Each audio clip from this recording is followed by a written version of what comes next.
Welcome to ChatGenie.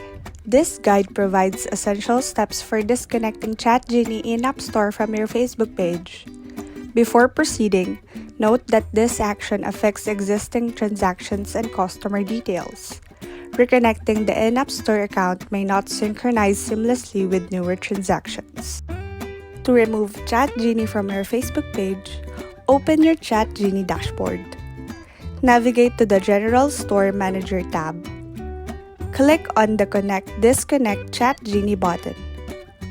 Select the Disconnect button for the corresponding Facebook page. Click Confirm. ChatGenie is now disconnected from your Facebook page. After completion, the Get Started button and persistent menu entries installed by ChatGenie will no longer be visible, ensuring a smooth transition. Following these steps ensures a proper disconnection, preventing inconvenience for your customers. Please be aware that removing ChatGenie via your Facebook page settings is not recommended, as it may hinder the complete removal of ChatGenie from your Facebook page.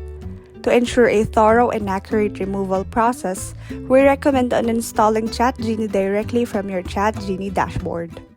For any questions or concerns, reach out to our support team. Explore our website regularly and follow us at chatgenie.ph for the latest updates and discussions.